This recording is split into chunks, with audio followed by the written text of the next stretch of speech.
Drugs ಕಾಲಿಟ್ಟಿದೆ ಎಚ್ಚರ ಅಂತ ಸೋಷಿಯಲ್ ಮೀಡಿಯಾದಲ್ಲಿ ಹರಿದಾಡುತ್ತಿರುವ ವಿಡಿಯೋವೊಂದು ಈಗ ದೊಡ್ಡ ಸಂಚಲನವನ್ನ ಸೃಷ್ಟಿಸಿದೆ. ಇಂದೊಂದು ಸುಳ್ಳು ವಿಡಿಯೋ ಆಗಿದ್ದು, ಸತ್ಯಾಂಶ ತಿಳಿಯದೆ ವಿಡಿಯೋವನ್ನ ಸಾಮಾಜಿಕ ಜಾಲತಾಣದಲ್ಲಿ ಹಂಚಿಕೊಂಡ ನಟ ದುನಿಯಾ ವಿಜಯ್ ಸೇರಿದಂತೆ ಅನೇಕರಿಗೆ ಬೆಂಗಳೂರು ಪೊಲೀಸ್ ನೋಟಿಸ್ ಅನ್ನ ಕೊಟ್ಟಿದ್ದಾರೆ. ಆಧಾರರಹಿತ ವೈರಲ್ ವಿಡಿಯೋವನ್ನ ಸತ್ಯಾಂಶ ತಿಳಿಯದೆ ಶೇರ್ ಮಾಡಿಕೊಂಡಿರುವ ಪ್ರಕರಣದಲ್ಲಿ ನಟ ದುನಿಯಾ ವಿಜಯ್ ಸೇರಿದಂತೆ ಒಟ್ಟು 25ಕ್ಕೂ ಹೆಚ್ಚು ಜನರಿಗೆ ಪೊಲೀಸರು ನೋಟಿಸ್ ಅನ್ನ ಕೊಟ್ಟಿದ್ದಾರೆ. ಕೇವಲ ನಟ ದುನಿಯಾ ವಿಜಯ್ ಮಾತ್ರವಲ್ಲದೆ ವಿಡಿಯೋ ಶೇರ್ ಮಾಡಿಕೊಂಡಿದ್ದ ನಿವೃತ್ತ ಐಪಿಎಸ್ ಅಧಿಕಾರಿ ಭಾಸ್ಕರ್ ರಾವ್ ಅವರಿಗೂ ನೋಟಿಸ್ ನೀಡಲು ಸಿದ್ಧತೆಯನ್ನ ನಡೆಸಲಾಗಿದೆ ಅಂತ ತಿಳಿದು ಬಂದಿದೆ.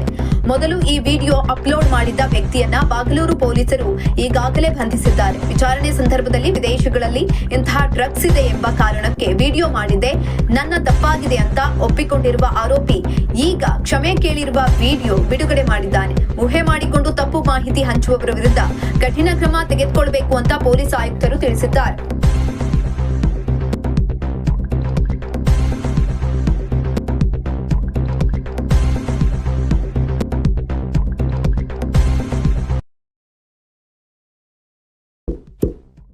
ಇಂತಹ ಇನ್ನಷ್ಟು ವಿಡಿಯೋಗಳಿಗಾಗಿ ಲೈಕ್ ಮಾಡಿ, ಫಾಲೋ ಮಾಡಿ, ಶೇರ್ ಮಾಡಿ.